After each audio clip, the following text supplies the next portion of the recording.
global perspectives and psychedelic poetics is what it says in the propaganda, which I assume is simply permission to rave about whatever comes to mind. Global perspectives. I guess what I could say about this, from a psychedelic perspective, the thing that is different for psychedelic people looking at the global dilemma that we're in and that continues to deepen around us, is that it's, from my point of view, permission to hope rather than despair, because I think that processes, institutions that for 1,000 years or more have been building toward some kind of symmetry break, some kind of definitive self-revealing moment, that we now are turning final, as pilots say. We're now deeply embedded in the pattern. We can see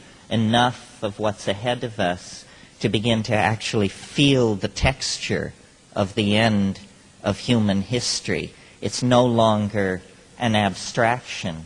Even the straight people who own the world with their long-term and short-term projections, looking at population growth, spread of greenhouse gases, disappearance of the ozone hole, rising third world expectations, so forth and so on.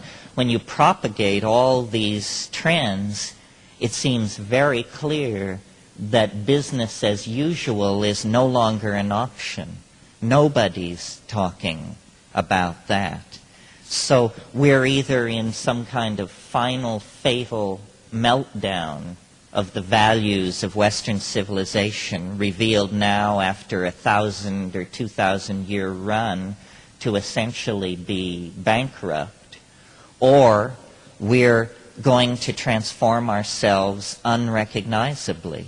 There really isn't any middle ground. The most radical and least likely future of all, it seems to me, is a future in which we continue just to stumble forward as we have been since the Industrial Revolution. That's no longer an option. And so then the question becomes a sort of a Gnostic conundrum. Is this the final act of some kind of great cosmic tragedy in which intelligence rises out of the slime, is shown to be inadequate and sinks back into the slime? Or is this, a tale of difficulty overcome and heroism won? And are we going to be able to shed the monkey nature and shed the ego and actually move up to some kind of shining ideal? If you think of us as the descendants of the angels, this is a pretty tatty circumstance we've come to rest in. On the other hand, if you think of us as the descendants of shit-hurling apes screeching through the treetops, then it's pretty amazing what has been accomplished here. One of the dilemmas that I feel very strongly, and I'm just sort of talking off the top of my head here, because whenever a crowd is small enough, I sort of feel like I'm in my own living room. We don't have to have the pretense of knowing lecturer and, eager to be educated audience. The real challenge, I think, is trying to decide what is baggage and what is ballast that's going to have to be dumped. Can the future be a celebration of humanness as we have known it, meaning in the animal body with all its joys and pains, with all its frailty and potential for ecstasy? Or is what we call human nature somehow transcendental? And did we only rest for a moment in the monkey body, as once the cutting edge of evolution must have rested in the great reptiles, and at some earlier phase in history rested in the fish, and so on? Is consciousness something uniquely human, and must we keep the animal body with us? Is our destiny to become the gardener caretakers of a revivified earth? Or is the earth like a placenta of some sort that we have literally sucked all the nutrition and potential out of because we're on our way to some grander, higher domain of being? I don't have the answer to these kinds of questions. I feel it very poignantly.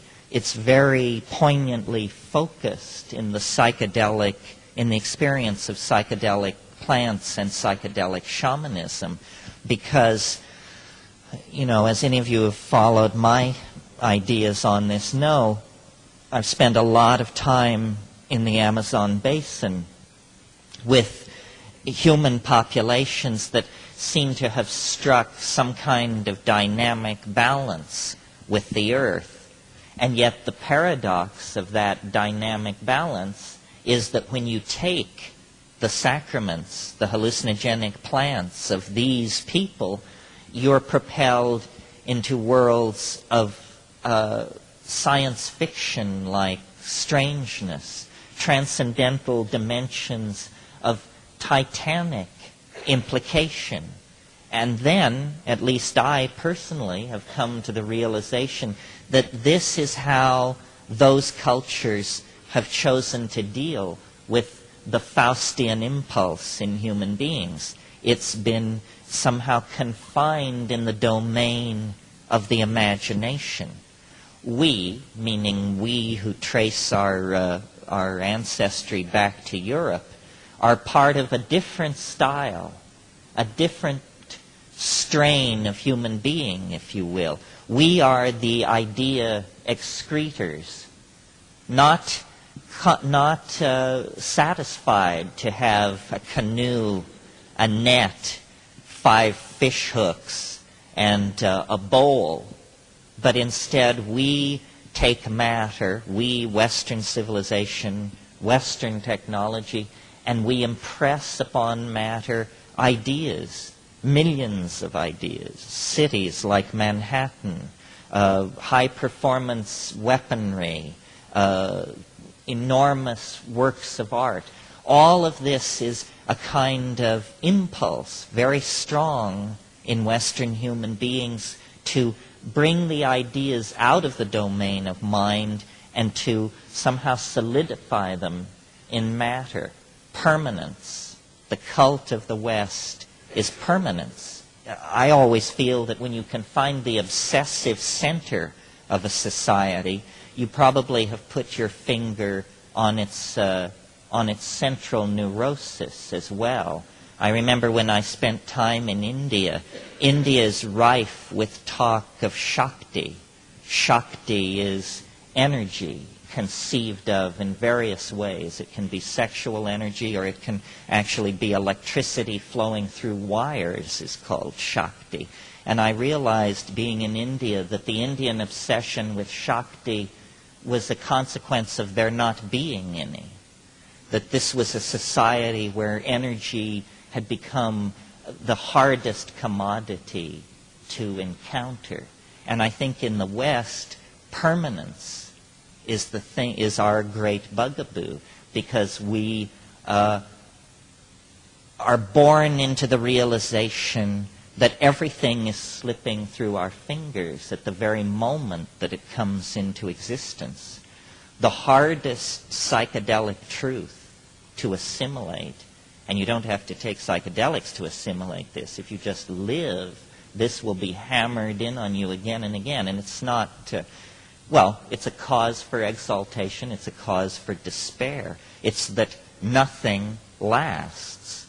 Nothing lasts. Not your fortune, not your misfortune, not your lovers, your enemies, your children, ultimately not even your own life and body. Everything fades. And so the Western response to this is the attempt to create something permanent, civilizations, enduring ideas, enduring institutions. All this is doomed to failure. And I see this Western obsession with the cult of permanence as a consequence of the Western obsession with ego. Ego, to my mind, is the very thing, if you had to somehow meld each problem into the next problem to try and reduce all problems to one, what you would eventually come to is the realization that ego is what is destroying us. Our inability to displace our loyalty away from the unique locus of space and time represented by our own bodies. Community, communalism. These are the things that we fear, that we repress, and that we at the same time struggle to realize. I mean, the collapse of communism on one level was the collapse of a repressive, nightmarish, paranoid social system.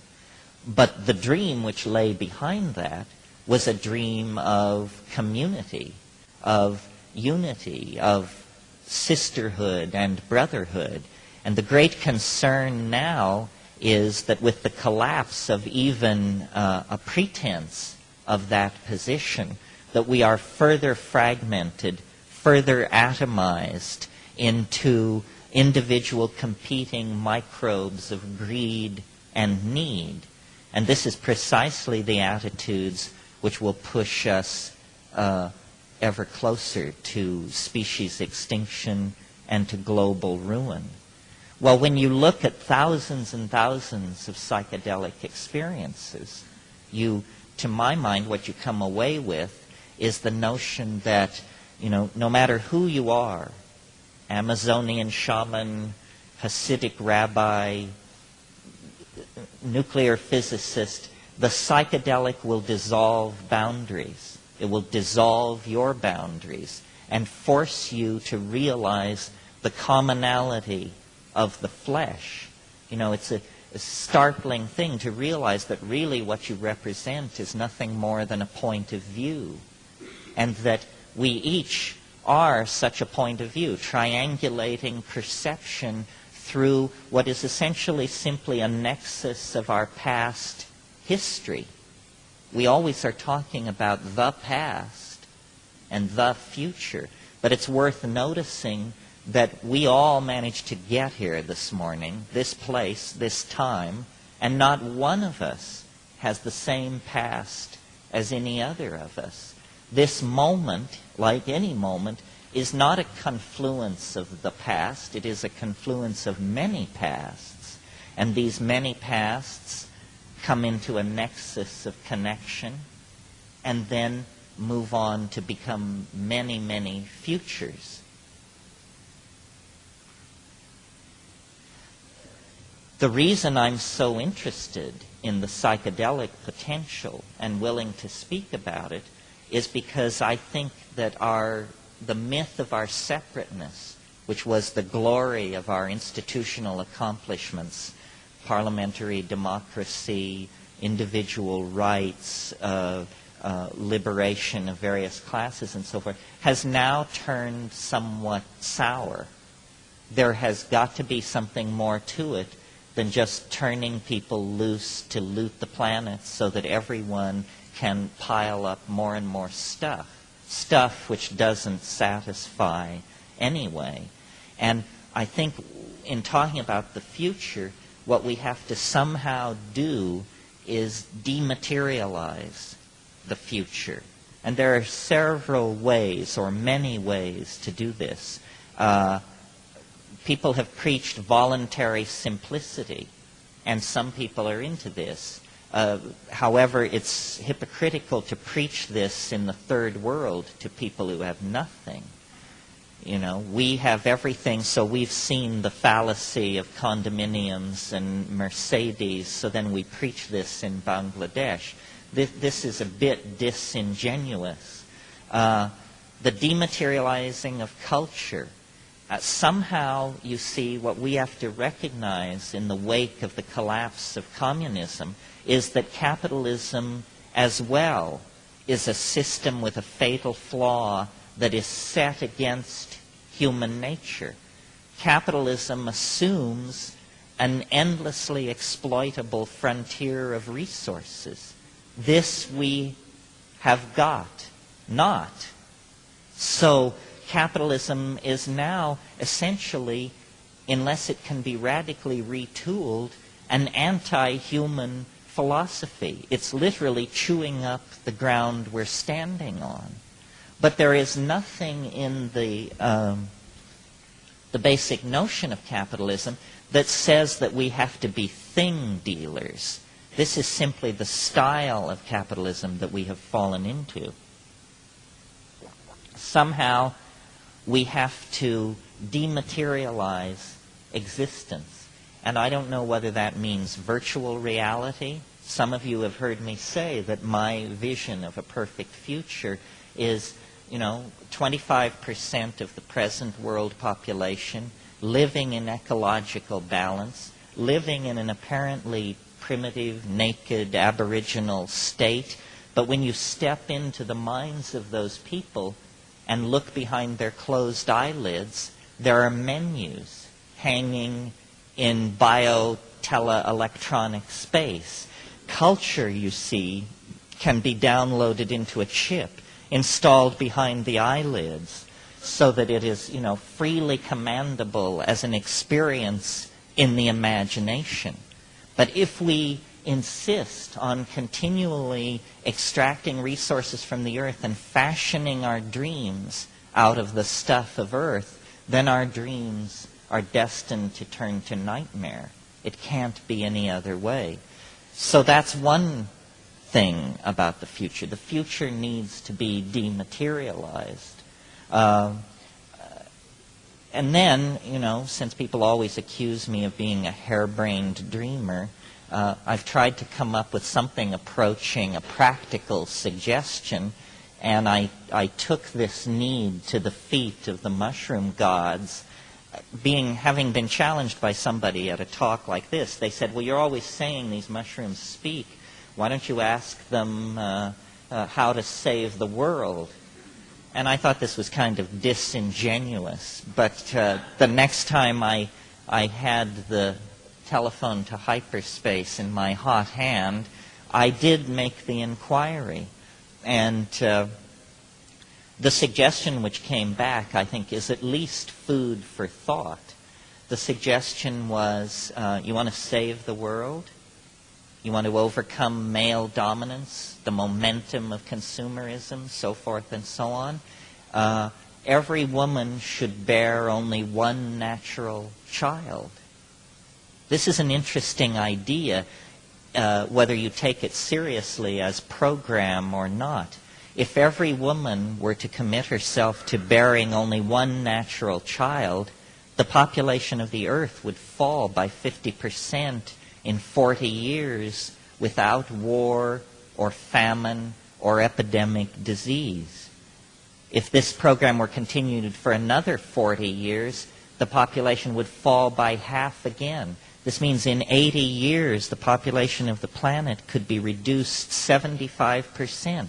Why have we not heard anything about this, even for it to be denounced? I'm not saying it has to be embraced, but why isn't it a tiny fanatical minority advocating this? I think it's because it's inconceivable in this society to try and practice capitalism in a situation of retreating demographics. It also would be a solution which would place enormous power in the hands of women. Women are often heard to complain about their powerlessness. Yet here's a plan which requires very little input from white guys. I took this idea to demographers and said, what about it? This seems so simple. Most people think there are no solutions. Here's a very simple solution. What about it? And they said, yes, well, it's more startling than you realize, because women in upper-class, high-tech Western society, a woman, say, on the Upper East Side of Manhattan or Malibu or the Seacliff district of San Francisco, a child born to that woman will have 800 to 1,000 times more negative impact on the earth than a child born to a woman in Bangladesh. If you were to go to Bangladesh and meet a woman in the back streets of Dhaka who told you that her ambition in life was to have 900 children, you'd think you were dealing with some kind of sociopath, a kind of typhoid Mary of the demographic scene. And yet every child born into moderately well-off yuppie families in high-tech societies is in that position. We prefer not to think of it this way. I think it's very interesting that one could make a case to women in Western societies. You could say, how would you like vastly increased leisure time? How would you like increased disposable income? And how would you like to take upon yourself a truly heroic social role? This is what's being offered with this suggestion to limit reproduction to one natural child. No more heroic, no more politically correct action can be taken.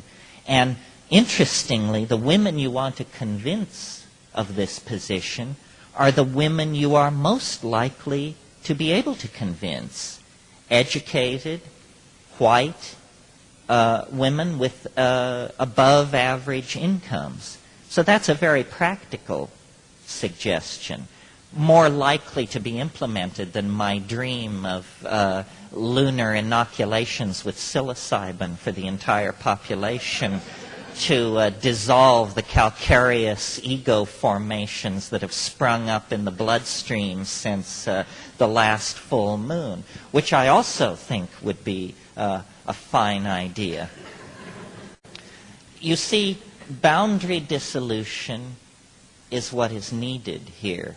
Boundary dissolution of all type. Our separateness is an illusion. There is a kind of human bedrock. That's why I think that the world sweep toward democracy is far more than simply a political trend. Democracy is not exactly a style of government per se or exclusively. Democracy is a biological institution of some sort, because there is no theory, there is no abstraction, there is no ideology. I mean, democracy is as close as you can get to anarchy and still have any theory of organization at all. You know, I wrote a book which is around and about called The Archaic Revival. And that's why my belief in the Archaic Revival is what brings me out to events like this. I mean, I think the term New Age and some of these other terms are pretty trivializing and basically designed by the mavens of marketing to draw you in.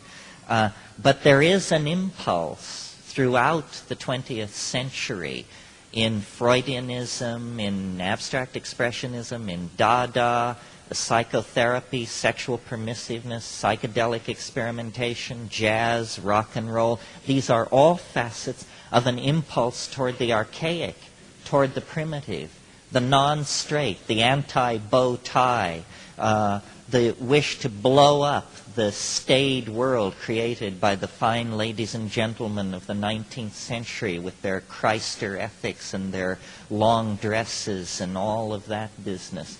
There is an impulse toward the archaic.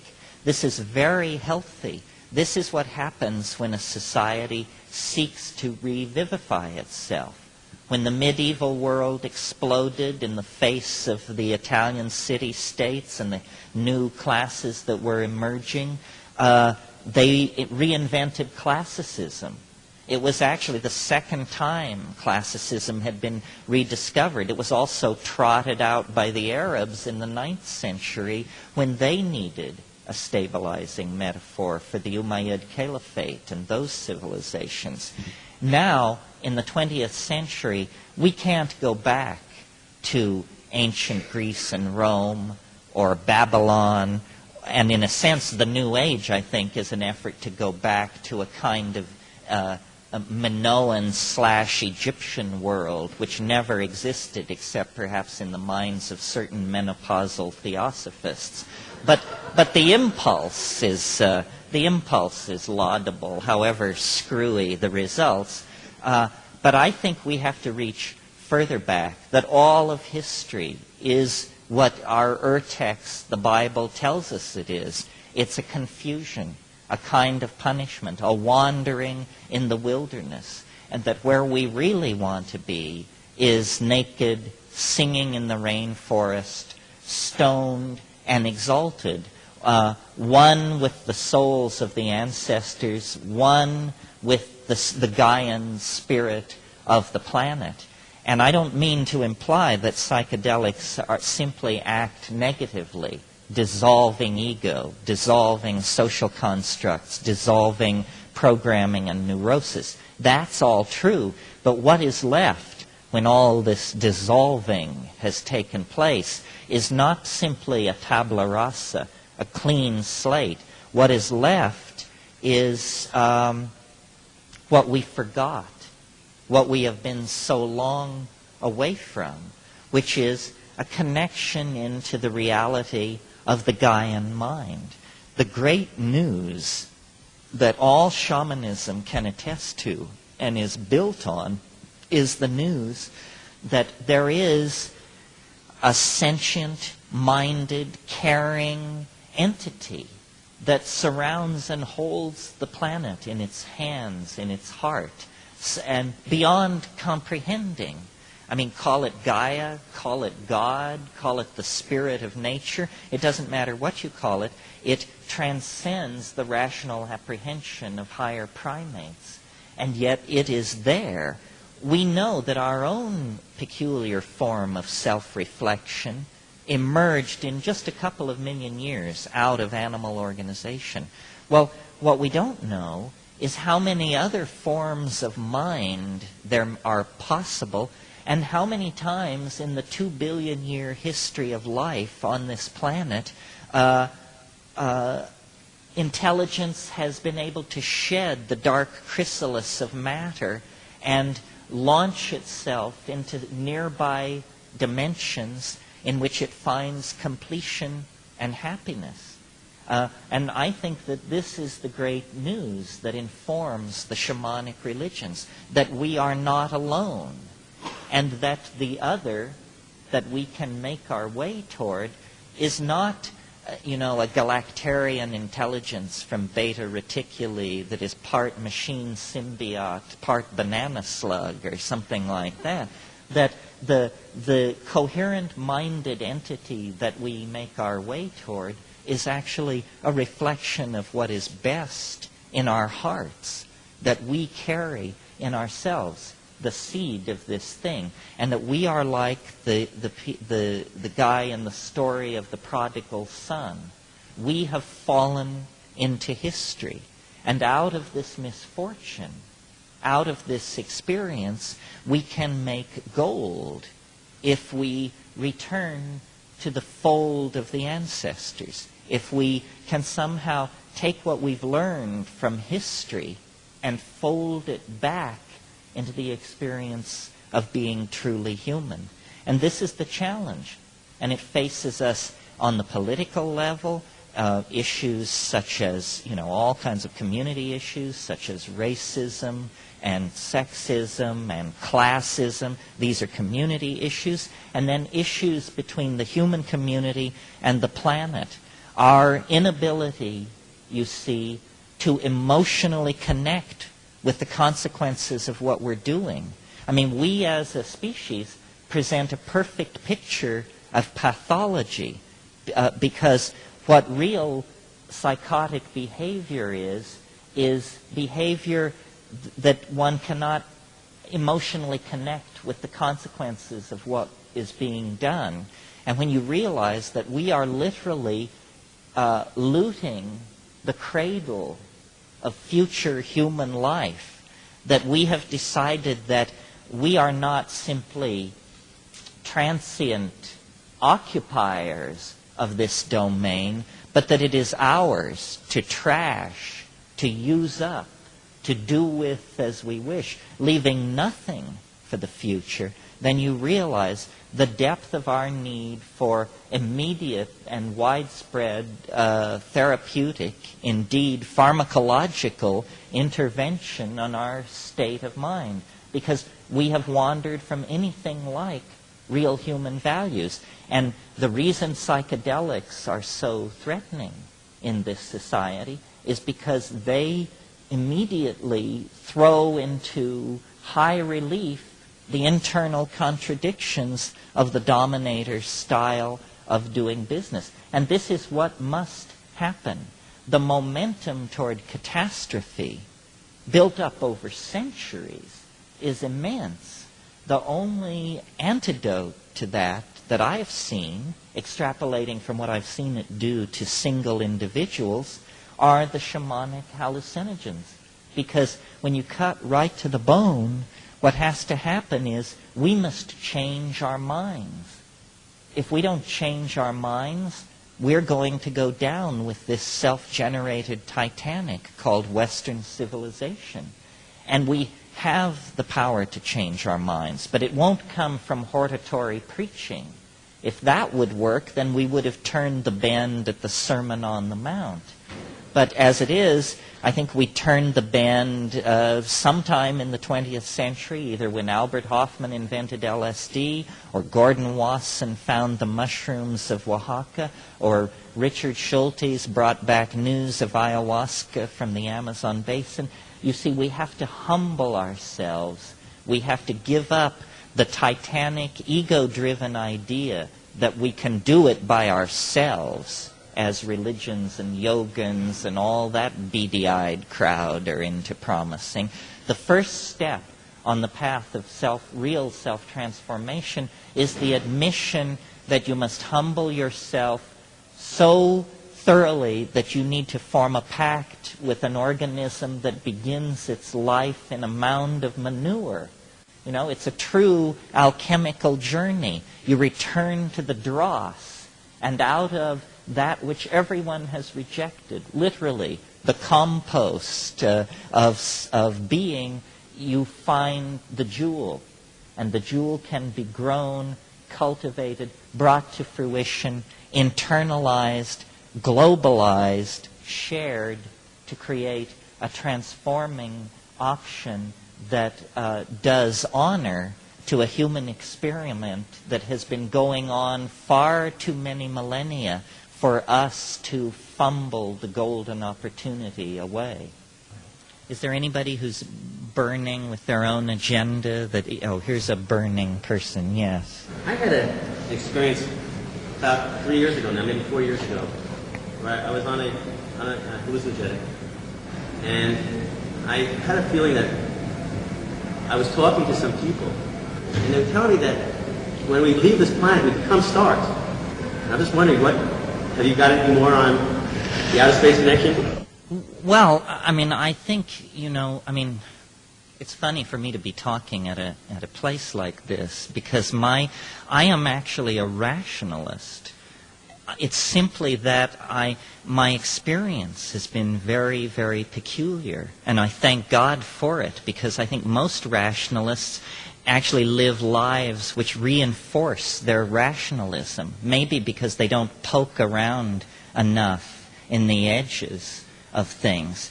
We have orthodox ideology, I don't know what it is now, free markets, democracy, and physics or something, and then you press out a little bit to the fringes, and you discover that reality is not only not as you supposed it to be, but it's not like anybody supposed it to be.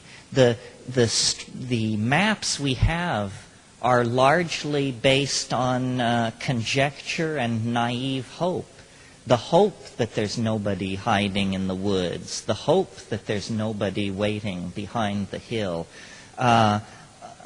When I first started taking psychedelics, it all ran pretty much according to Hoyle. LSD, it seemed like a tremendous tool for insight into the structure of the personality, kind of high-powered, turbocharged, self-directed psychotherapy, you know, which is certainly useful, illuminating, but doesn't violate the laws of physics or threaten the foundations of Western science and philosophy.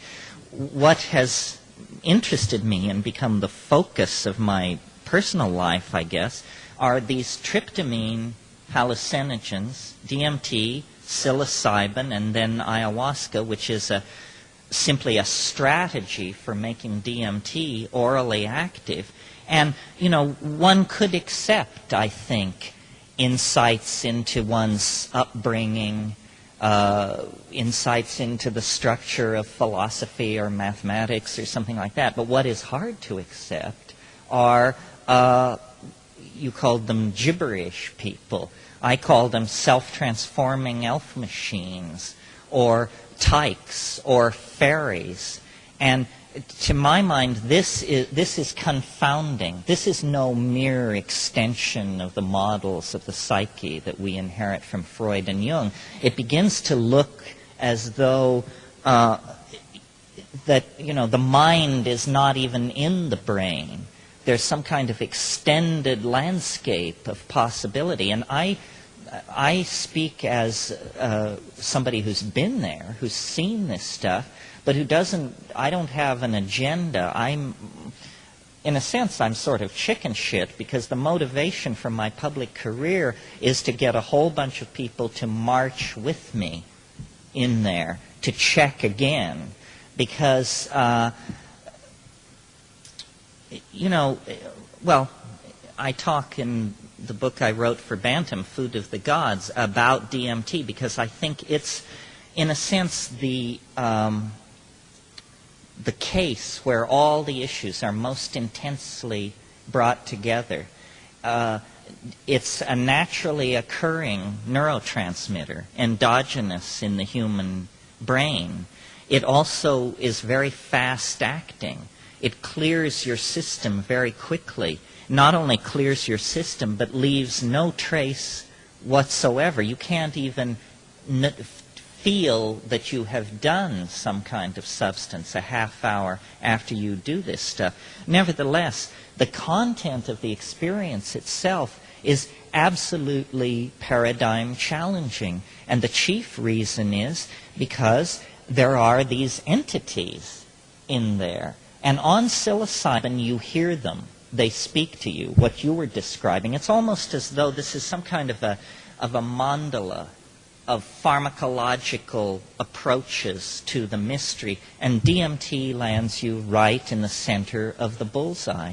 I mean, 30 seconds after smoking DMT, you confront these things which look like, I mean, it's very hard to force language into these dimensions and then bring it back. But what they look like to me is self-transforming, self-dribbling basketballs or something. I mean, they come bounding forward. When you enter into the space, there's a kind of a cheer, you know, hooray, and suddenly you're there.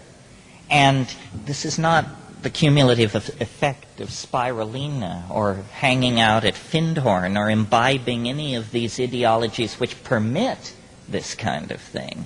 I mean, I come out of, Jean Genet and existentialism and Sartre, a very much more mainstream, down, dreary Western approach. These things do not require belief to sustain their existence. You may doubt, you may deny, and yet there they are. And it's not some kind of neutral panorama like window shopping. It's an encounter. It's a situation in which you see them, they see you, and the relationship between you and them is very rapidly evolving. They seem to have been waiting. And the impression I get is, well, it's not an impression I get, it's what they say. They say, here you are again. How wonderful. It's not exactly in English, you understand. And they have, they're not made of matter. The question is, what is the ontos of these things? What is their exact ontological status? And as far as I can tell, they're made of language. They are not composed of DNA, sinew, tissue, and blood. They're composed of syntax. They are like self-articulating sentences or language that has no requirement for a speaker. It is its own self-generating system of meaning. And the immediate impression you have is, if you're a sane person, is, my God, what is this? And then, is it okay? Number one, am I still alive? And you check through, take a quick inventory. Breathing, normal. Blood pressure, normal. Heart, normal. But what you're seeing is a complete replacement of the ordinary world, and these things which are not enough like elves, gnomes, and fairies. It's almost as though, you would look to folklore to provide evidence for the existence of these things, but the elves, gnomes, and fairies of folklore are a little too predictable, a little too humanoid, a little too Disney-esque for what you're dealing with. These things actually appear to be as alien a form of life as it would be possible for a human being to imagine, and still cognize that it's alien intelligence at all. And they are performing an extraordinary activity in that place, which is they possess a language that can be seen with the eyes. And this is fascinating to me. I really think that there's something to be learned here. This is what they want you to learn. They come forward, they utter statements, which, remember, you don't hear with your ear, but which you see as condensed sculptural objects, which are like Fabergé eggs or beautifully tooled machines of glass, shell, and crystal, except these things are in motion. They're opening up in front of you, and they're pressing in. There's a kind of frantic intensity to this kind of an encounter. It's like a Bugs Bunny cartoon running backwards at twice normal speed. Stuff is just flying all over, and they're saying, don't abandon yourself to amazement. Don't just go gaga with disbelief. Try and focus on what we're doing. And then if you are able, even moderately, to focus on what they're doing is they're offering you these objects. And they're saying, look at this, look at this. As it is passed before you, as you look into it, you have a very strong and, I believe, genuine impression that this thing that you're being shown, though it's no larger than a Kaiser roll, is somehow absolutely confounding to the principles and assumptions of this world. That, in other words, if I could condense this thing into my hand right now, I wouldn't have to convince you, I wouldn't have to preach to you, I could just show you, say, look at this. And in the visual confrontation with this thing, it's self-evident that this is impossible. Matter, light, they don't behave this way. It's as though you have brought back a chunk of another dimension. And then what they're saying about these things is, you can do this. Do what we are doing. And then the urgency becomes almost strident. They say, do what we're doing. Do it now. And you say, and then you feel, or I felt at any rate, an upwelling in myself, like a calling forth. Then out of my mouth comes language, or at least syntax, but without meaning. Some kind of glossolalia, where the modality of language is preserved, but the meaning is not. And it's a kind of an ecstasy. It sounds like gibberish in three-dimensional space, but in that space, it seems to be the key to unlocking a world made out of syntax and meaning. And I come before you with all of this stuff unfinished. This is not a teaching or a system or anything. It's an eyewitness account of a hyperdimensional automobile accident or something. We're not saying what the conclusions are. We don't know what the conclusions are. But this is big news. And when I first encountered this kind of stuff, I was a young art historian at the University of California, and I assumed that any motif, no matter how outré or bizarre, you would be able to look at the painting, folklore, and sculpture of somebody on this planet and find a trace.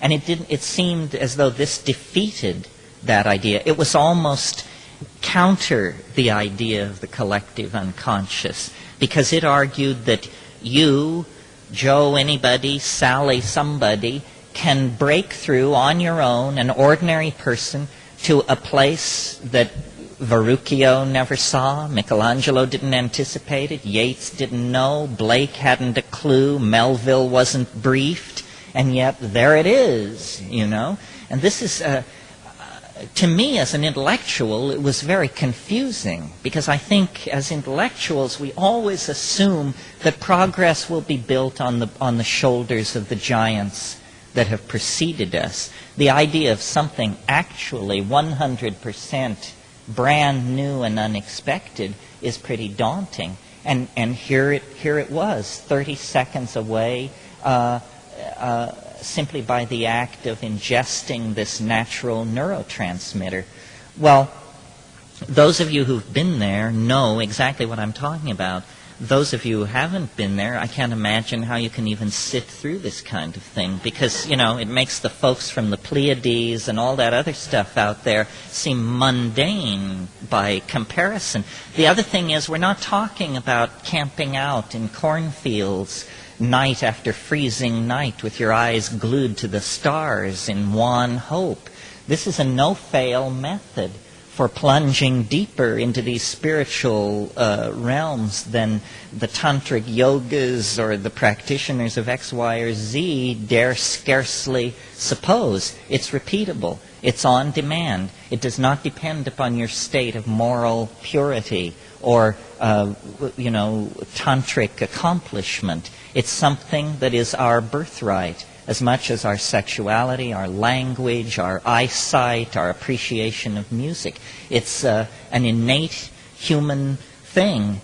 And, to try and return to the premises of your question, I tried to formulate theories about what could this be.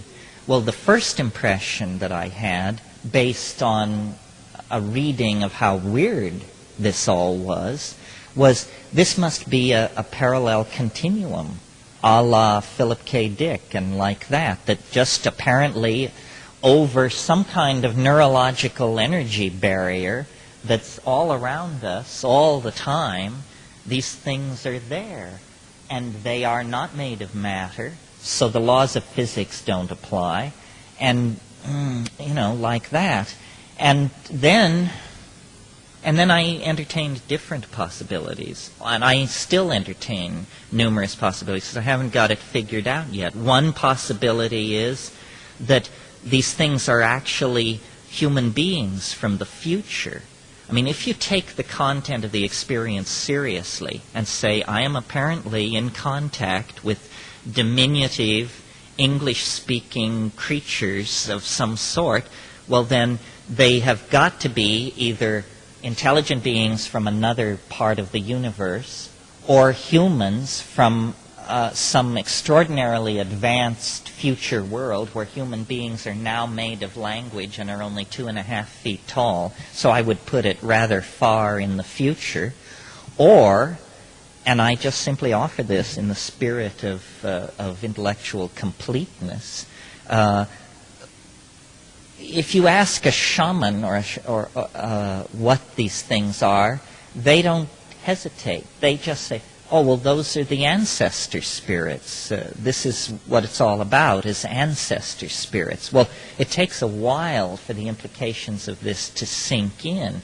They're talking about dead people. That's what an ancestor spirit is. They're suggesting that the dearly departed do not evanesce into sunlight or something cheerfully nonspecific like that, but that this actually is simply one level of a cosmic system of some sort where birth and death are transitions from level to level. Well, this is just exactly the kind of thing that I'm intellectually set up to doubt and to feel a kind of scorn for. Because, people have been running around since time immemorial claiming this sort of thing with an incredibly underwhelming body of evidence to back them up. And yet, if you try to approach the problem scientifically, I think you would agree that in terms of likelihood, although operating in this realm, what this means, I'm not sure, but that in terms of likelihood, it's more likely that these are human souls in another dimension than that we are being contacted by friendly extraterrestrials, or even that we share the earth with an invisible race of syntactical, tribal elf legions of some sort. But I think this conclusion is the one that we would tend to resist most strenuously. I mean,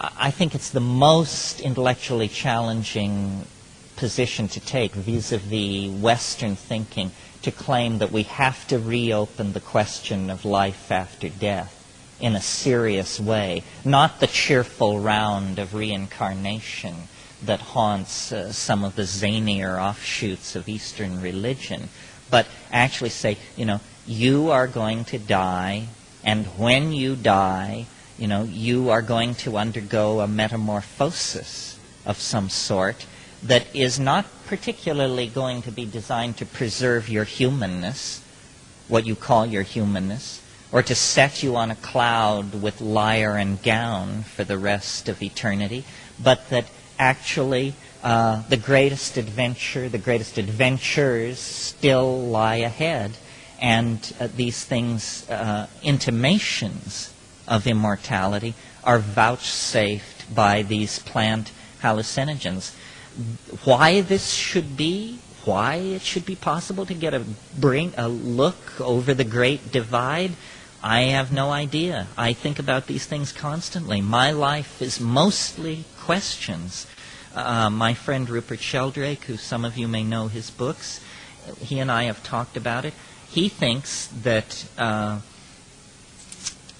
there is a chemistry of dying, that in the same way that there is a chemistry of giving birth, there is a chemistry of dying, and that DMT parallels and anticipates this. He calls it not a hallucinogen, but a necroptic substance. It actually anticipates the death state itself. I once had the fortunate opportunity of being able to turn a very prominent Tibetan Lama onto DMT, a name that you would recognize, although not one of the top 5, but a more wizened, older, stranger character.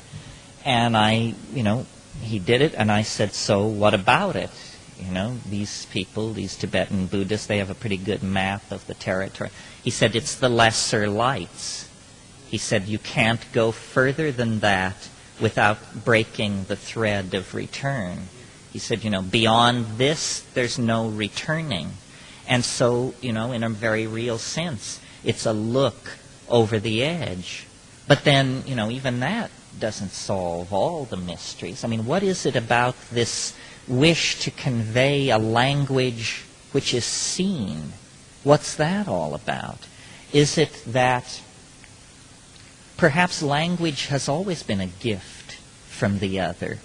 it's a little hard to picture how the kind of language I'm using right now ever got started. Notice that language is a behavior. It's a behavior, that's all it is. It's a complex activity having to do with small mouth noises and the neurological processing of same. We must have been essentially as we are before language. It's like breakdancing or something like that. You're fully set up to do it, and people have been for millennia, but until somebody actually does it, it only exists as a formal possibility in the organism.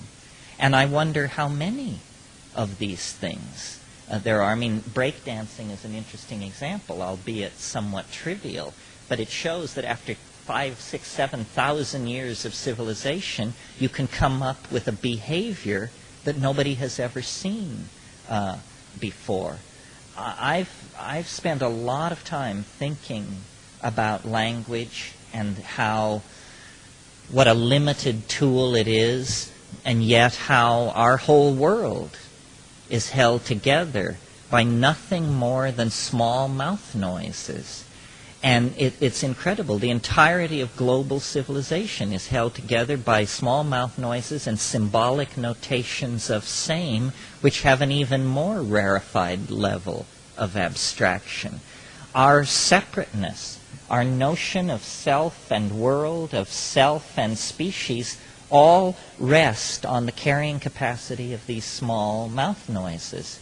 One of the things that has interested me, some of you have heard me talk about this, is, I think good psychedelic trips inspire a lot of homework, which usually means reading in curious areas.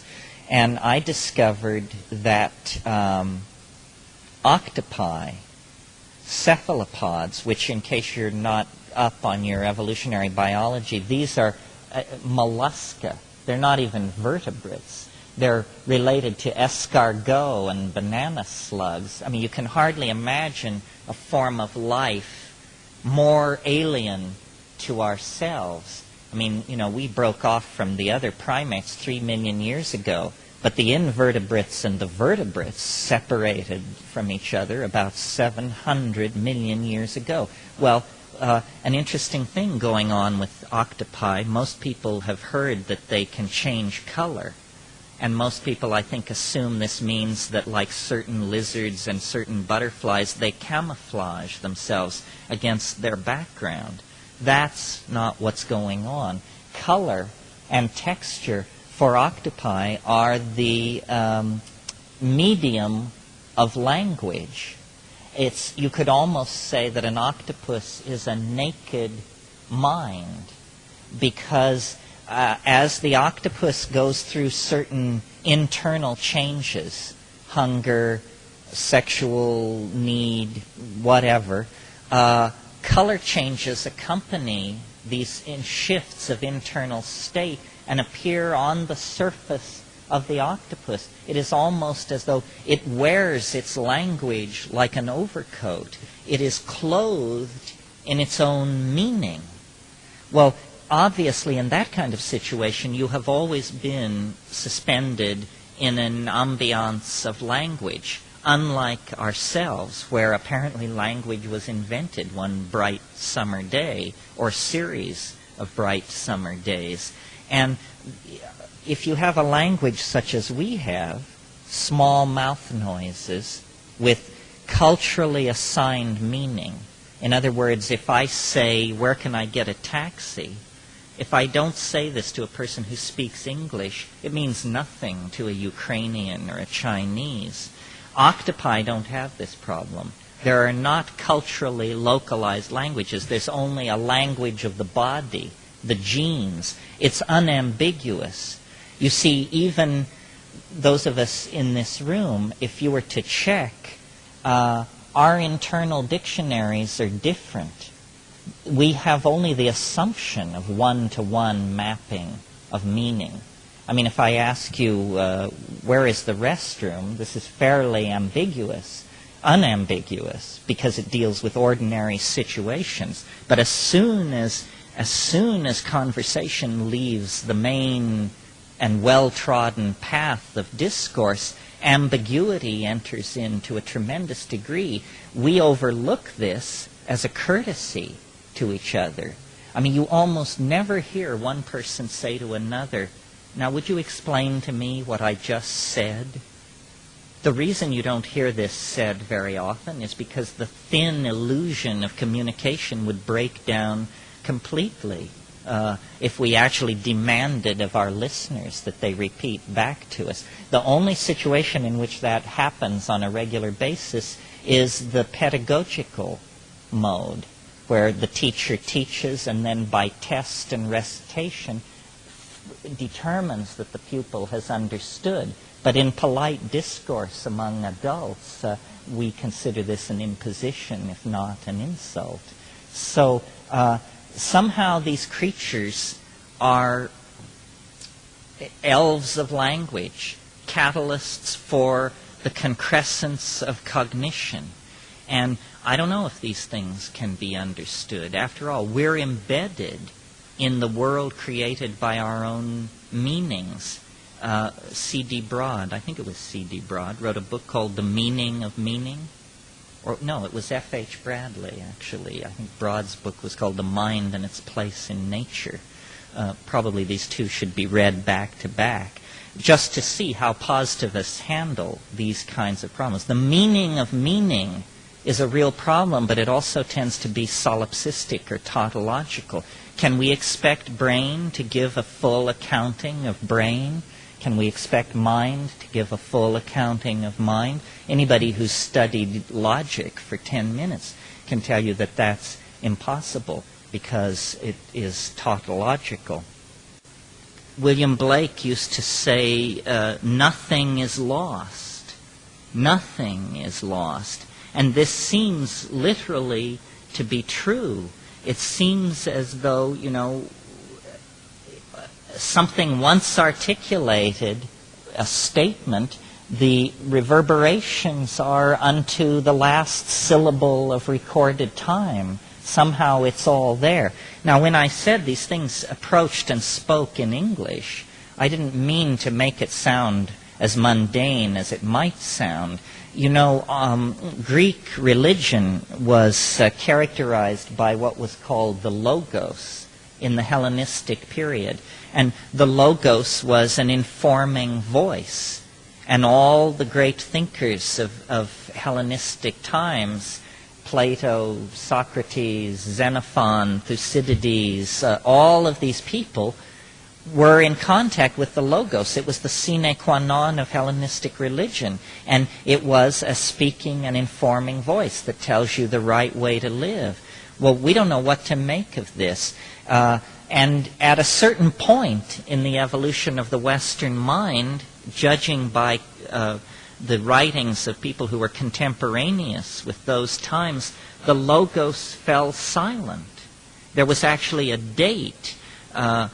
Some of you may know the story of the fishermen pulling their nets off the Isle of Rhodes, and they heard a voice from the sky say that Great Pan is dead. And this was at the change of the eon, the beginning of the age of Aquarius. It was almost as though there was something in the ancient world that has gone latent, that we can no longer touch or imagine. Gordon Wasson, who discovered with his wife Valentina the mushrooms, told a very interesting story in one of his books about how in Mazatecán, the people who are speakers of Mazatecán, when they chant what the mushroom says, they have created a special form for this, which goes like this. Zabuzz, zabuzz, zabuzz, zabuzz, tse. This word tse means says. Zabuzz, says, says. I didn't know this at the time I took mushrooms the second time, and in my head I heard the mushroom speaking in English but adding the word says to the end of the sentence. So it was almost like, this thing could speak in Mazatec, it could speak in English, but it always kept its cadence and its structure. The other thing about psilocybin and the DMT thing is that it seems to be a catalyst for glossolalia. This is why I think it must have had something to do with the evolution of language. I mean, when you take psilocybin, you can fall spontaneously into states of glossolalia. Sometimes on DMT, it's almost impossible to control. It just spontaneously comes out. Yeah. Oh, what is glossolalia? Glossolalia, well, here's an example of it, then I'll define it. Sie ding quap maktiki pitech kving huade molde ruf nubke henget e fapstitulch kvem bedigem hegegtecht. It's language-like activity in the absence of meaning. And it's a very interesting thing neurologically, because notice that speech, ordinary speech, is this highly variable stream of data. We are set up to make these small mouth noises. As a public speaker, I'm very aware of the fact that one can speak without tiring almost longer than you can do any other major human motor activity. And but the glossolalia, such as I just did, it is clearly under the control of rules, but it is not, there is no meaning conventionally conceived of there, but there is syntax. And I think probably that language was invented millennia before meaning, and that you could almost call language toneless singing, and that people used to sit around the campfire and amuse each other by making funny noises. As a kid, I used to do this. And then it was only much, much later that anything approaching linguistic conventionality was imposed on this, and that that's a lower function. The other thing I want to say about this glossolalia thing is, you may say, well, you're just making it up when I do that. But really, the experience I have when I do it is that I stand aside, then this variable data stream comes out through my mouth. Well, now, it has to reflect something about me. It's a statement about my internal situation in that moment. And it's evolving and changing as rapidly as if I were saying, I had a migraine headache last night, and I got up about 4 and took an aspirin, and I'm telling you about my situation. But the glossolalia must be speaking to something about my situation, or it wouldn't be possible to do it at all. Not only is something not real unless it can be said, but the contrapositive of that is that once something can be said, it becomes almost too real. It displaces other possibilities. So we're living in a set of constructs, some architectural, some ideological, and they can be very oppressive. How do you get rid of the notion of linear time and space? Very easily. It's the slow work of consensus. One of the things that I feel I'm doing very consciously in these kinds of meetings is we're trying to launch and replicate memes. You all know this concept? A meme is the smallest unit of an idea, in the same way that a gene is the smallest unit of organism. And so these things, DMT elves, transcendental object at the end of history, so forth, these are memes. And in the same way that genes are copied and spread around, and that fidelity of copying is the key to genetic success, fidelity of meme replication is the key to communication. If I give a speech on something and then you hear it and then you go out and somebody says, so what did he say? And you give a completely cockeyed account of what has been said, well, then the meme has been betrayed.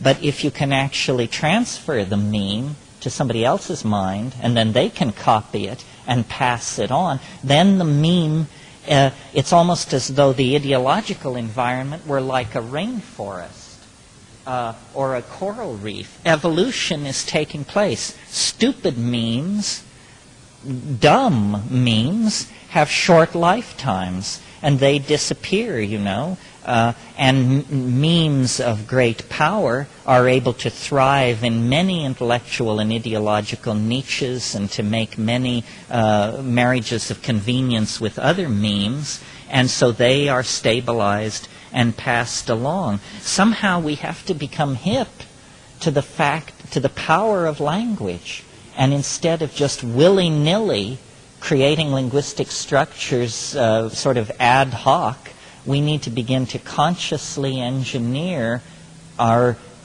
linguistic intent.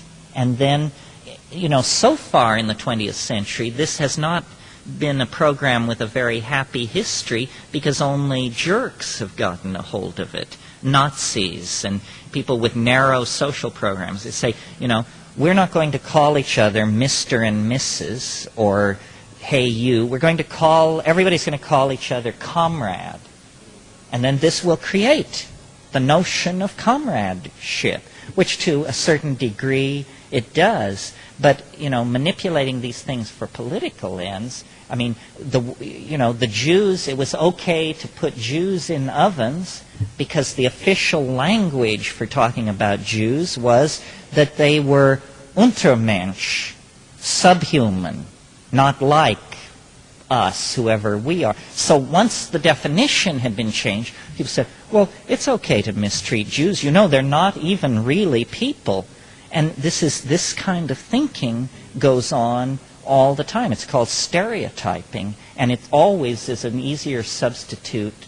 It's a cheap substitute for clear thinking. David Brown asked me the question, what about life after death? And it was somewhat of a sidebar. The Buddhists at the folk level in India do say you cannot attain enlightenment unless your mother is dead, which is a kind of an odd notion, seeming to imply that she had to precede you into hyperspace. When you die, what you do is you literally, as appears to happen, you dissolve. And where you go is forward and backward into time, not like a gas released into time, but along the tracks and trails of the genetic machinery. In other words, you flow into your children, and you become, let's make a very simple model and say at the moment of death you become your children and your parents. A few moments later you become your grandchildren and your grandparents. You're spreading down. It's almost as though the thing which you were, which was this focus of ego and individuality, then it dies, and it's almost as though the mountain begins to slump back into the generalized pool of consciousness and being. That's why I have somewhat less patience maybe than I should have with the idea of channeling and come as you were parties and that sort of thing, because it seems to me the key to understanding the idea of reincarnation and past lives is that you were everybody. Of course, that's who you are. Here comes everybody.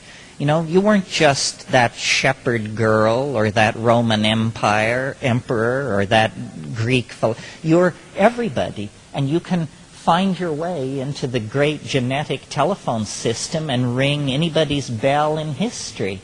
Well, then it would be absurd to claim you were that person. That would be as absurd as claiming that anybody you could call on the telephone is who you are. No, it's that we are everyone. And, the great turning object in hyperspace that is the genetic, transdimensional object casts off glinting reflections of this personality, that personality. And astrology has a role to play here and other things. But the bottom line is we are all drawn of the same stuff. I think one of the most profound insights you can have on psychedelics, and I certainly have it, is that we are all interchangeable. You know, anybody could do my job, and I'm pretty confident I could do almost anybody's job. We define ourselves otherwise, but you know, in watching the rise of my own career, it's a kind of being deputized, chosen for the job. It's just they said, well, he can do it. He has the gift of gab, so give him the credit line. But it could have been anybody. Our uniqueness is real on one level, but on another level, it's fairly illusory. It's sort of a coincidentia positorum. You have to hold these two antithetical things in your mind at once in order to correctly perceive the proper level of ambiguity that's resident in reality. It ain't simple, folks. Yeah. Can I just ask this question? Do I understand you to say that to find our truer self, we have to go back to the worm-like stage and reach out for the pharmacological, the natural pharmacological that is in the Amazon basin and all those plants and things, to find our true inner being, ego, whatever? Well, I don't think we have to go back as far as the worm-like stage. I think what we have to do is we have to get out of history. History is a con game run by frightened men and their obedient stooges. We had a moment of happiness. There was a moment of completion. I guess I should explain my position on this. You see, there have always been dominance hierarchies in primates. As far back as you go, clear back to squirrel monkeys, there are what are called male dominance hierarchies. Well, so then in us, this was interrupted by psilocybin use over a period of probably a couple of 100,000 years. The psilocybin, forget that it's psychedelic for a moment. Just think of it as an inoculation against ego. And so for 200,000 years or so, it was a dietary item which suppressed this normal monkey behavior. And so then females were shared, the sexual style was orgiastic, there were no awareness of lines of male paternity, and the children belonged to the group. This was not, quote-unquote, natural. The natural way is for the men to dominate, to control the females, to the old tooth and claw. But for a couple of 100,000 years, it was artificially interrupted by the presence of mushroom in the Paleolithic human diet. Well, then when, because of climatological factors and other factors that we can discuss in another meeting, the mushroom became unavailable, the old monkey behaviors reemerged only about 12,000 years ago. But in the previous 200,000 years, language had been discovered, fire, tool making, song, a whole bunch of forward leaps had been made. Well, then, when the psilocybin was withdrawn and the patterns of male dominance reasserted themselves in an environment where fire and language had been achieved, it exacerbated it. It made it much more nightmarish. It made it much more difficult to step away from. And all of history is the unhappy story of essentially our withdrawal and our agony over being unable to reach this connection back into the Gaian mind, which when we had it, we lived in Eden. We were balanced. But it faded, and history was the consequence. Now, in the last 50 years, information has arrived on our plate, lo and behold, in the final ticking of the final hour of our dilemma, that actually shows us the way back, if we but have the wisdom to understand this and then the fortitude to apply what we know. One more question. Talk for a minute about motivation in relationship to psychoactive substances. You mean motivation to take psychedelics? To take action. To take action. Well, I think, that the psychedelic community is not yet recognized or named itself as a community. We're well behind gays and black people and all these other we're still trying to figure out if we are a community. And if we are a community and we have a domain of action, I think where it lies, it's not that we're all supposed to become dope dealers, it's that we're all supposed to become artists. That the transformation of culture through art is the proper understanding of what you can do with psychedelics besides blow your own mind. And I really think, what we need to do is put the art pedal to the floor and understand that this is art. We are involved in some kind of enormous piece of performance art called Western civilization. And, it's been a C- performance so far, and they're just about to reach out with the hook and drag us off stage unless we begin pulling rabbits out of the hat pretty furiously. Art is poised for this, but art is ambivalent because the society is ambivalent. That's why meetings like this, where you actually hear it said, the sooner the better. The clock is ticking. This is not a test. There will not be a retry. This is the window of opportunity between the unknown and eternity. If not taken, then the entire enterprise could be lost. The whole thing, from the cave paintings at Lascaux to Whitney Houston, it could all go down the drain if we don't, act to preserve it through an act of human cognition plus courage. The rainforests themselves may eventually be saved. Very large conservation organizations are attempting to do that. But the medical knowledge of how to use these plants is being lost at a tremendous rate. It will disappear in the next 30 years. There's no question about that, because the young people are not learning the shamanism. They're moving into the cities, and you only have to break that kind of chain in an oral tradition. You only have to have a one-generation break, and the 50,000 years of accumulated medical information is gone. So even in today's high-tech world, 85% of all drugs sold over the counter can be traced to plants. So if we're serious about, a cure to aid, new kinds of contraception, new forms of psychoactive drugs, then this botanical database needs to be preserved.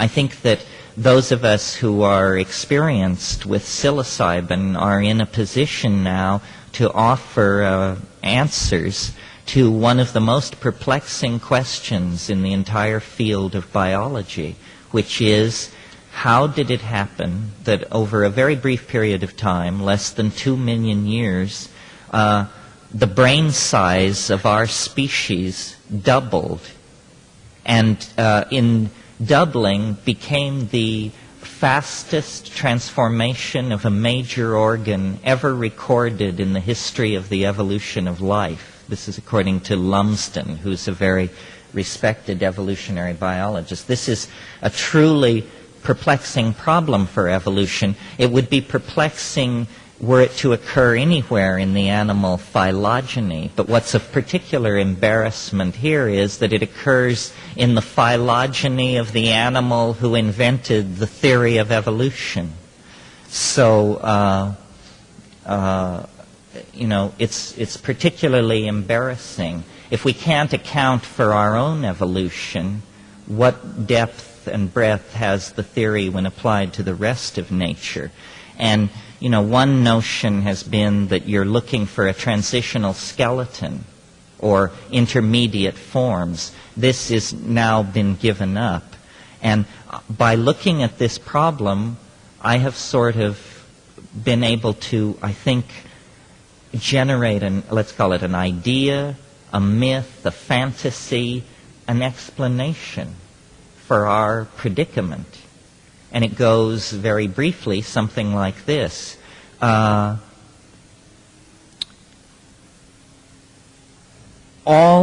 primates have what are called dominance hierarchies. male dominance hierarchies. This goes clear back into very primitive primates like squirrel monkeys. And it is true of us as we sit here in this room. We also have dominance hierarchies, male dominance hierarchies. This is why, what the squawk is in the gender issue is that men have been running everything for a long, long time. But I maintain that there was a period in the history of the primates when male dominance hierarchies were interrupted. And they were interrupted by the presence of an unusual element in the food supply.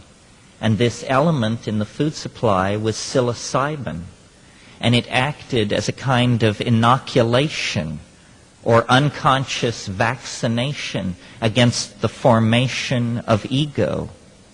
And that at that moment, with ego, tendency to male dominance, chemically suppressed by mushrooms in the diet, all the qualities that we take to be most human and most ennobling in ourselves emerged. Language, loyalty, community, courage, love, devotion, self-sacrifice, planning. All of these things which distinguish us from the rest of animal nature, I maintain, occurred under the catalytic influence of an exogenous neurotransmitter in the environment that was having profound effects on a monkey that was exploring a new environment and a new dietary habit. And here's the notion. Our remote ancestors reached a kind of evolutionary climactic stability in the arboreal forests of tropical Africa. And like most animal species that successfully occupies a niche of some sort, we would have stayed that way for millions of years at equilibrium, happily eating fruit and occasionally hurling shit at each other as we conducted ourselves through the forested treetops. And thought would never have entered into the matter. However, the plot thickened about 3 million years ago when suddenly, and for reasons that are hidden in the heart of the planet itself, the planet began to dry. And the African continent became subject to waves of drought and desiccation. The tropical rainforests which covered Africa began to retreat and be intercut with grasslands. And in these grasslands, a very rich fauna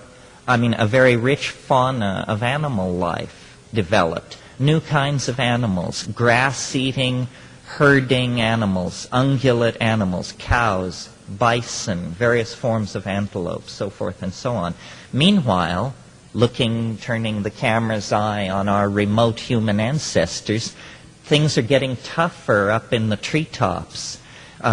Less fruit, less habitat in which to forage, and whenever an animal gets under dietary pressure, it does what any sensible creature would do. It begins to experiment with new food. It begins to test food in the environment.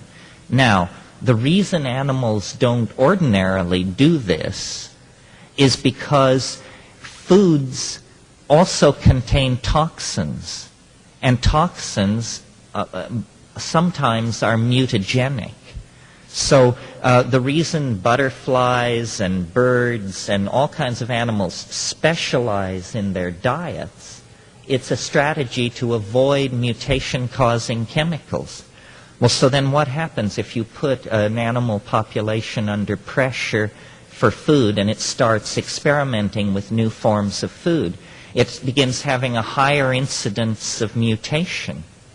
And that mutation meets the selective forces of natural selection present in the environment, and lo and behold, you get sudden episodes of evolutionary advance. And I maintain that this is what happened to us on many levels. I mean, we are a kind of monkey, But if you set us next to our nearest relative, there are a lot of things about us that are different. Our hairlessness, the proportion of our skull to the rest of our body is a fetal ratio compared to other primates. Well, among the new foods encountered by these now ground-foraging proto-ancestors of ours were mushrooms growing in the dung of wild cattle in this grassland environment. Now, the astonishing thing about psilocybin in small doses, and this was secured by research done by Roland Fisher in the late 50s, early 60s, is that in very small doses so small that you don't feel buzzed or loaded or anything, in fact you don't notice it, visual acuity increases. You can give somebody 5 milligrams of psilocybin and an hour later give them a standard optometric test, and they will do better than if they hadn't taken the psilocybin. This is because edge detection is sensitized. Well, you don't have to be a rocket scientist to figure out if there's a food in the environment of a hunting and gathering animal that conveys increased visual acuity, it's the equivalent of chemical binoculars, then those animals which accept that food as an item in their diet are going to have greater hunting success than those individuals that do not. And greater hunting success means greater success at feeding your offspring. And that means that there would be an outbreeding of the non-psilocybin-using members of the population. In other words, natural selection would then favor those animals admitting the mushroom into their diet. So that little chink in the armor, that little toehold, is sufficient for the long march toward the stars, which is taking place in our species, to begin. The next step is, if you take slightly more psilocybin, you experience what's called arousal. And arousal means a kind of general restlessness, an inability to sit still, a roving and wired kind of attention. And in highly sexed animals like primates, it also means sexual arousal, and in the male, sustained erection. A second factor promoting outbreeding of the non-psilocybin-using members of the population. In other words, you see, it was promoting what anthropologists straight-facedly call more successful copulations. And you don't have to be straight-faced, however. So this is the second step. And I believe that the sexual style of these psilocybin-aroused early ancestors of ours was probably orgiastic. This seems reasonable from looking at human styles on the earth today. And I suspect that probably an orgiastic religious style based on the worship of a great horned goddess who was honored at the new and full moon became a religious style that was set in place for 10 or 15,000 years. This is what was going on. Well, now, psilocybin on its own, and even more so in combination with a social style that included orgy, will have the consequences of dissolving boundaries. You know, this is what the orgiastic style does. It erodes the concept of me, and still more the concept of my women, my children, my tools, my territory, my hunting ground. If you have an orgiastic style, the first important consequence is that men cannot trace lines of male paternity. There is no concept for a man of my children. There is only the concept of our children, the tribe, the group, and loyalty is transferred in that direction. The suppression of ego was very real. As I said earlier, in the earlier primate forms, ego, male dominance, was very strong, but it was as though this item in the diet was suppressing this previous rigid male hierarchy, and into the void created by the dissolving of the social glue of these primates, there flowed a whole bunch of new behaviors. Behaviors such as pair bonding based on loyalty and mutuality of need fulfillment, cooperation, appropriate role assignment, so forth and so on. In other words, it got loose. It began to work. You see, every time there was a glaciation, and there have been 9 in the last 1,000,000 years or so, every time there is a glaciation, species, including primates, get locked in to islanded areas. Well, then when the ice melts, these previously islanded populations flow together and exchange genes. And there were several waves of human migration out of Africa and into the Middle East. But I maintain, based on the archaeological evidence, that only the last wave of migration out of Africa, which began only 20,000 years ago, were the people anything other than hunter-gatherers. Always before they were just hunter-gatherers. But this last time, in the intervening glacial period, they had learned to domesticate cattle in Africa. And it was almost as though the human population was finding its way toward the cattle. And of course, in the dung of the cattle was the mushroom. So this great horned mother goddess that appears at the dawn of history is a hypostatization of the power of cattle in the human imagination.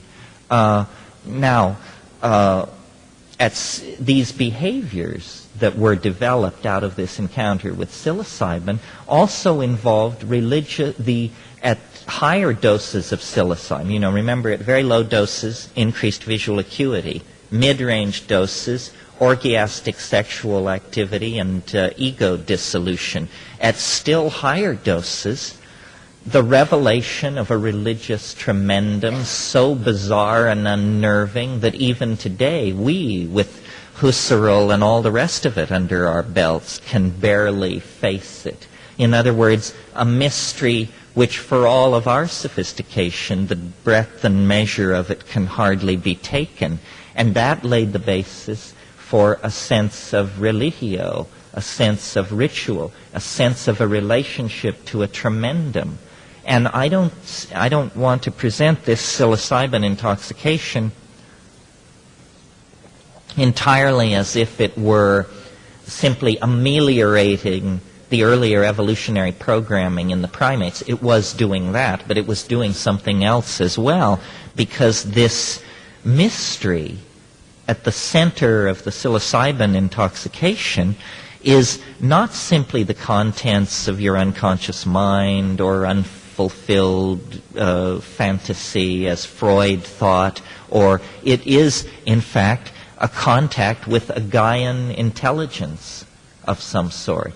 And if you're a rationalist, as I once was on some long-forgotten world, this is an incredibly challenging notion, that what you're getting into is actually some kind of supermind, some kind of organism that is, apparently in the atmosphere, in the water, in the plants, in the land. It's hard to say where it is or what it is, because it was not designed for human apprehension. It has its own ding en sich, its own thing in itself.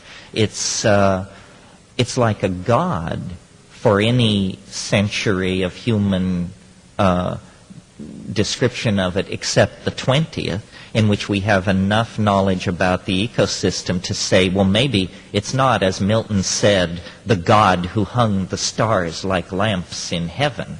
It isn't that God, but it's the God of the oceans and the jungles and the ice caps and the rivers and the glaciers and the great schools of fish and the deserts. And it's the goddess of the earth. It's the mind of organic life on this planet.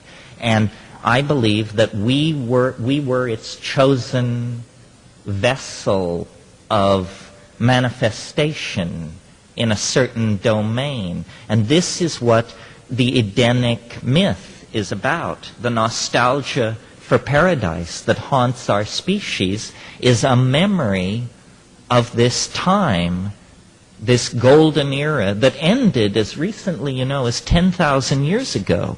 I mean, everything that we call history is a product of the traumatic break in our symbiotic relationship to the earth occasioned by the loss of the mushroom religion, which was the religion.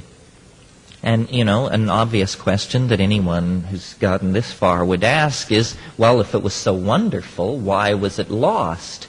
Well, it was lost because the same dynamics which created it, which was the progressive drying of the African continent, those forces accelerated and continued, and where there had been Edenic grassland and vast herds and endless supplies of mushrooms, there became desert. There became dry land, scrub, retreating water holes, fewer and fewer mushrooms. The mushroom festivals, which had been at the new and full moon, became fewer in number.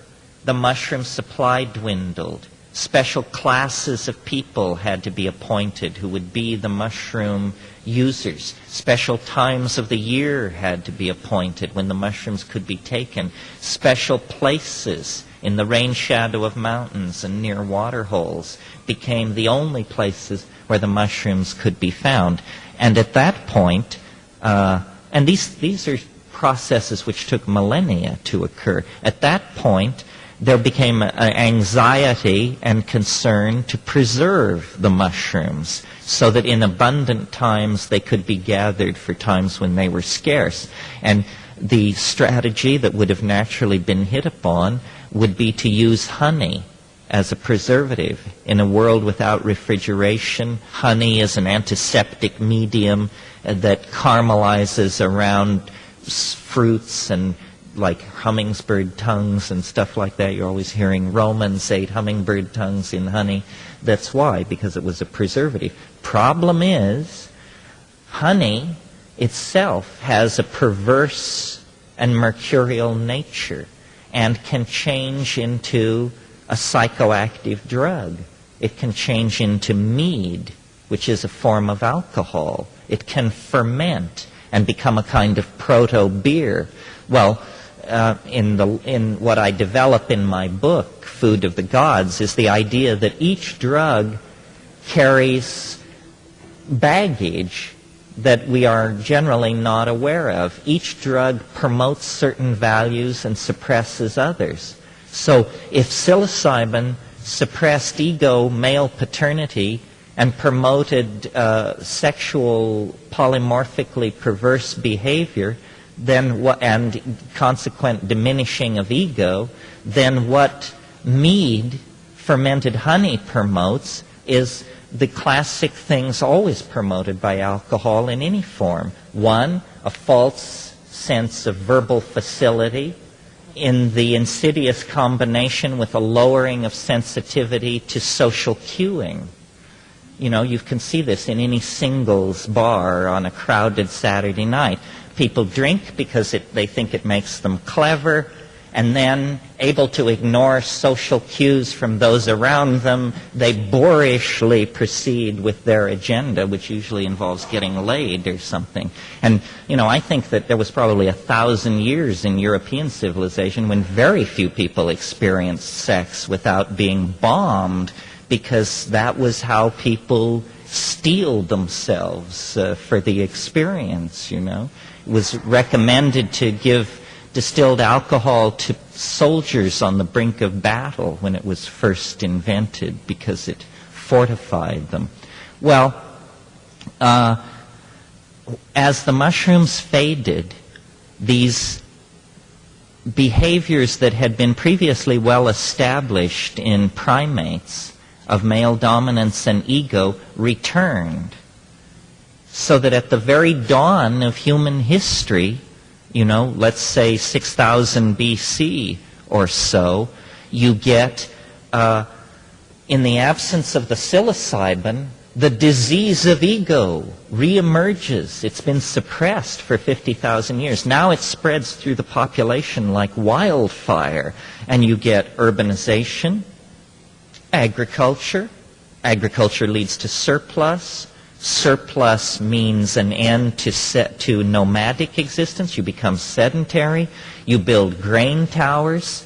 You fill these towers with grain, then you have to defend them against the hungry people from the other tribe. So you get classes. Somebody has to coordinate the defense of this grain tower. Suddenly you have generals, hierarchy, male dominance, warfare, classism, sexism, you name it, and the phonetic alphabet and all the rest of it is not far behind. It's the fall into history. And we are the unhappy inheritors of this situation. And one of the things that is so unique about us is our fascination with drugs. That that elephants will break into compounds to get at rotting papayas, and butterflies go for sugared rum and this and that. But human beings are incredible. Human beings addict to approximately 20 or 30 substances, very tight physiological addictions, and then there's all our ideological addictions, to Marxism, to capitalism, to the Republican Party, you name it. And then we have behavioral addictions of all sorts. Somebody gets up in the morning and throws open their front door, and if the Times isn't lying rolled at their feet with a red rubber band around it, they go into shock because an addiction is being interrupted. The fix, which was supposed to arrive on time, has been delayed, and now this person stomps back into their house, menace to wife and child, because the newspaper didn't arrive on time. So this curious tendency of our species to addict, I think, is because, if a person is an addictive type, then people say, well, they probably were abused in childhood, and this is the consequence of some kind of childhood trauma. Well, I would submit to you that we exhibit this pathology. We appear to be the inheritors of some kind of dysfunctional relationship. And I maintain that it was torn from us at the birth of mind, when we were forced out of the African Eden and into, a much drier, harsher Middle Eastern climate, where we then had to toil in the vale of sorrows. Well, now, what is the point of this? Or is this just some revisioning of archaeology, some egghead game, or what is the point? Well, the point is that the consequences of this dysfunctional behavior stemming from ego and the dominance hierarchy in our behavior has ruined our planet, toxified the air and water, allowed our population to soar beyond the carrying capacity, poisoned our lives with propaganda, and made us each feel guilty, powerless, and doomed.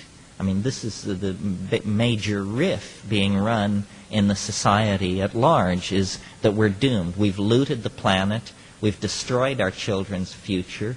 We have the ethics of rats, and now we're going to go down the tube. Well, I say, before we despair completely and just toss in the towel, we need to make one last try at escaping our demonic other, and that the way to do it is through, and this leads me by a Baconian recurso back to archaic revival.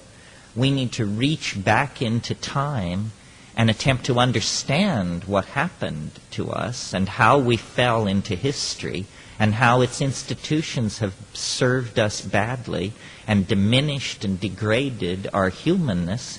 And then we need to begin a fundamental reconstruction of human institutions with an eye toward creating a viable, balanced, nature-honoring, human-honoring set of institutions. So does this mean I advocate in a world of epidemic diseases that we return to orgies on every new and full moon?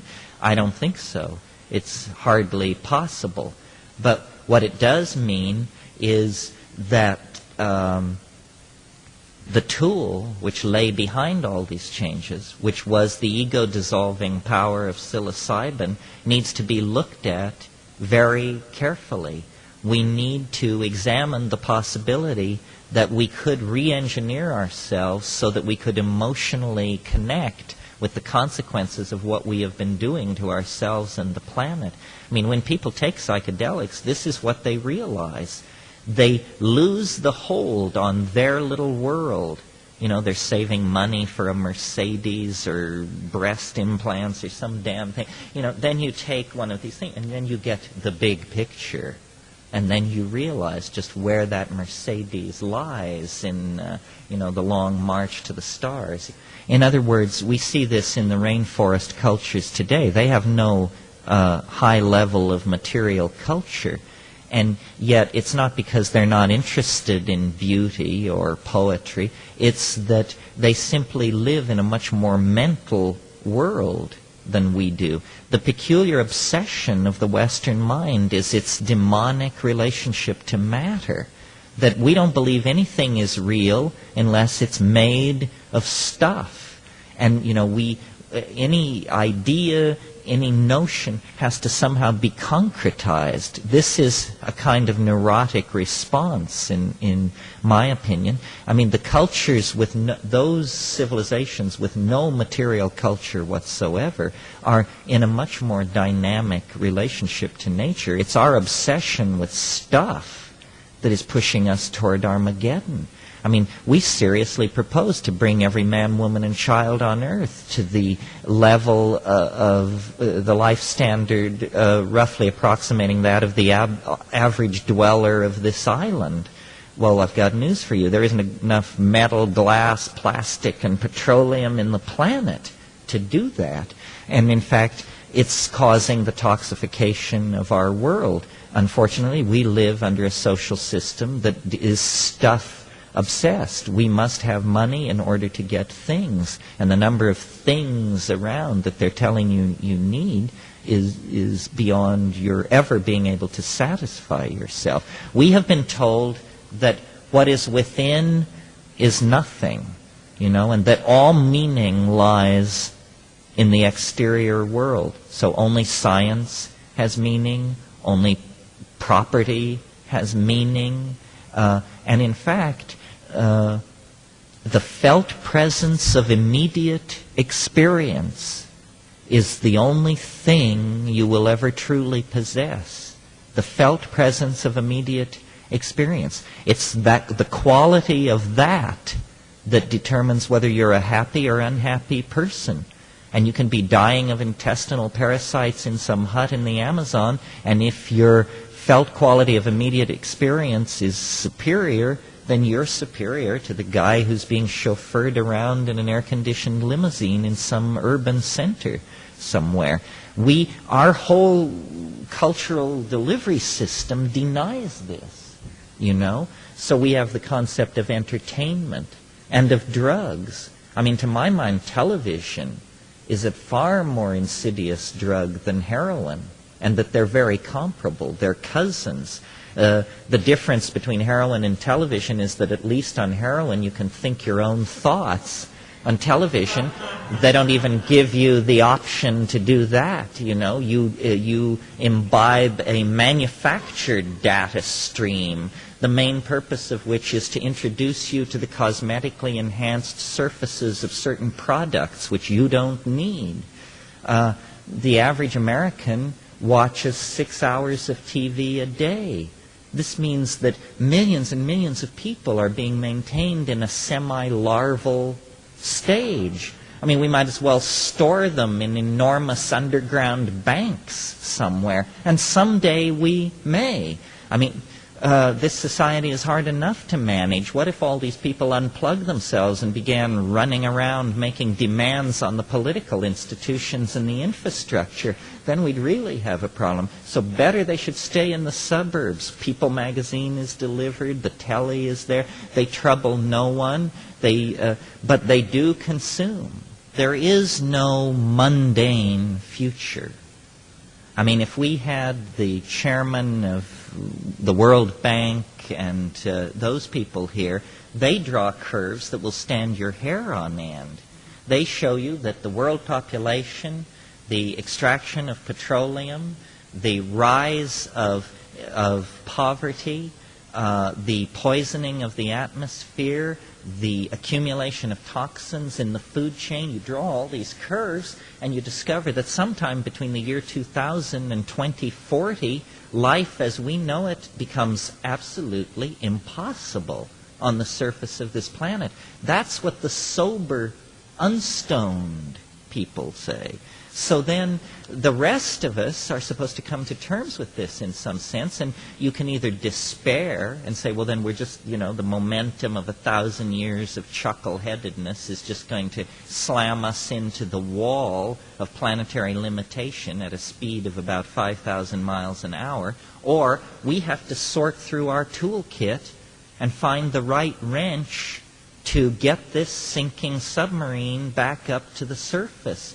Let's disarm Captain Nemo and his friends and put the people who want to go into the lifeboats, and then these clowns can do any damn thing they want to. Well, when you sort through the cultural toolkit, trying to find the magic key, it is hallucinogenic plants. As far as I can tell, I mean, I'm just one guy, but I read widely, I traveled widely, I've been around the block, and my impression is that this is a tremendous long shot, but it's the only plan around. Nobody else has any other plan. What are you supposed to do? Wait for the friendly space brothers to come and pull your chestnuts out of the fire?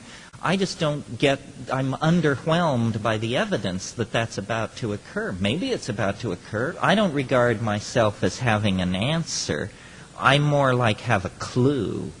I sorted through, just as I assume you are doing, trying to figure out, taking seriously what Alan Watts and Joe Campbell and all those people, Jung, trying to figure out, what are these people talking about? Is it just abstract? Can it ever be reached? And I sat at the feet of various rishis, roshis, geishas, and gurus. I swept up around the ashram and so forth and so on. And, these people just don't have the moxie. I mean, maybe they've got something, but we don't have 1,000 years to unravel this thing. It is a sinking submarine. Chatter is now out of bounds. Plato said, time is the moving image of eternity. And my model for these psychedelics is, if you push me, ultimately mathematical. I mean, I think that when we say we dissolve a boundary, when we say that the psilocybin dissolves all boundaries, another way of putting that is to say that we rise to a higher dimension, where what were boundaries now have been erased. And I mean another dimension in a very mathematical and formal sense. And there is a dimension from which the past, the present, and the future are equally discernible, and you go into that place. Shamanism, a good definition of shamanism, a psychedelic definition is, a shaman is somebody who has seen the end. That's all. And if you've seen the end, then you come back and take your place in the play with an entirely different attitude. In the mountains of the Sierra Mazateca of central Mexico, there are Mixtec and Mazatec Indians, the only place in the world where living mushroom cults with ancient roots still exist. The mushrooms were discovered in 1953 by Gordon and Valentina Wasson because they went to these villages and uncovered this thing. People thought it had been wiped out with the Spanish conquest, but it hadn't. It had just retreated into the Oaxacan interior and been kept alive. One way that I think about these Aboriginal peoples is that they kept the secret while we descended into history.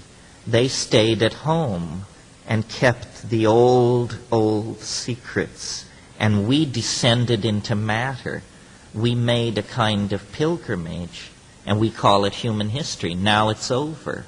Now we have to take what we've learned from this demonic pilgrimage into the domain of the material and use it to save the planet, to care for the planet. The only justification for history is if we use what we've learned to care for life on the planet.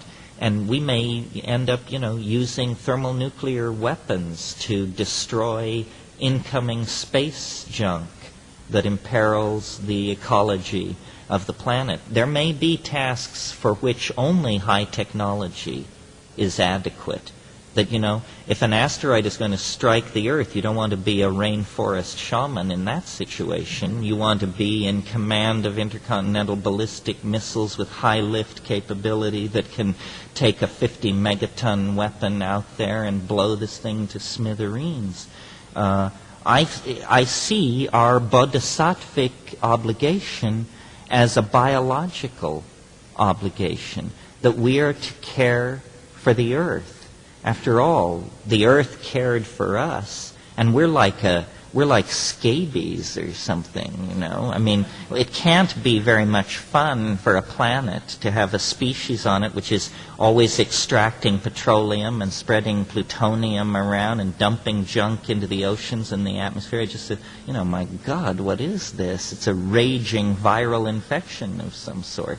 And yet, we may be the means to a technology that would actually then give us a destiny, save history from just being madness, century after century of rape and pogrom and just, the horror that it is. I'd like to redeem that. I'm like Stephen Dedalus. I'd like to awaken from the nightmare. Mircea Eliade once made a wonderful statement. He said, he was comparing our culture to a dying person. And he said, in the same way that a dying person sees their whole history flash before their eyes, a dying culture will frantically publish everything in one last final spasm of fear.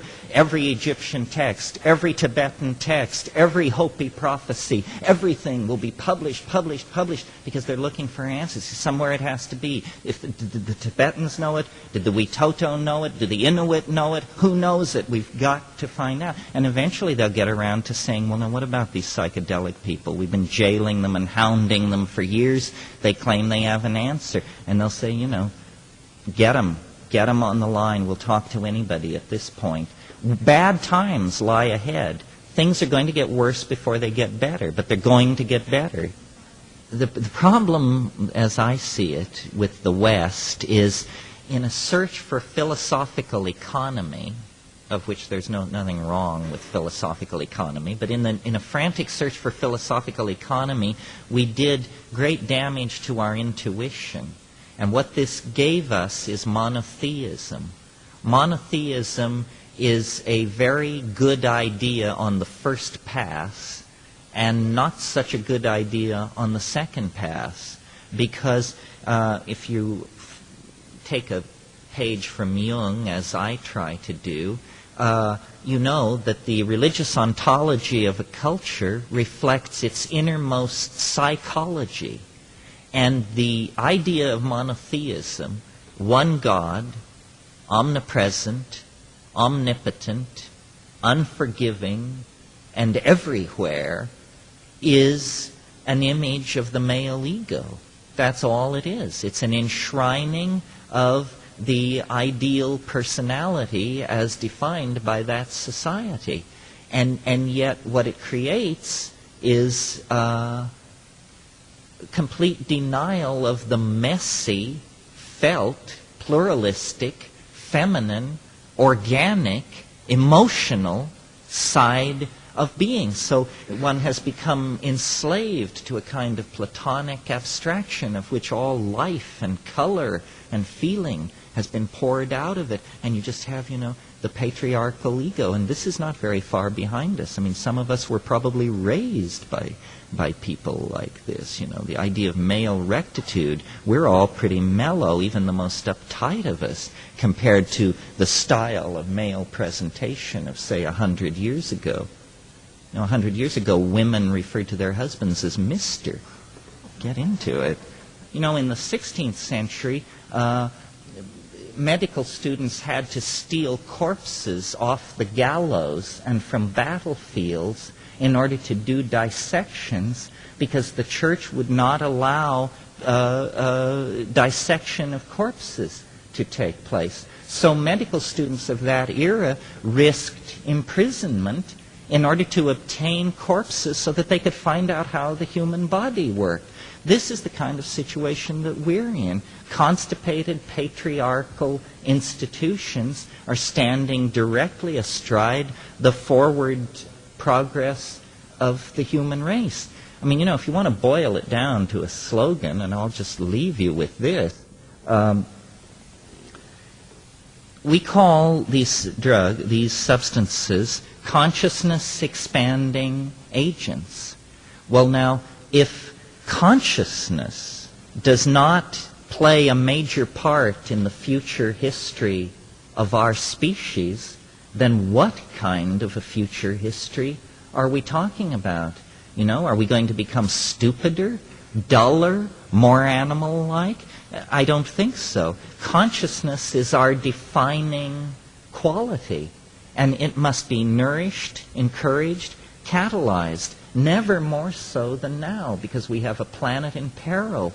The entire evolutionary enterprise may rest on the kinds of decisions we make about how we order and carry out our priorities over the next 50 years. We need all the help we can get, and these plants have always been there to render counsel and give advice to evolving human populations that would humbly and reverently seek their input.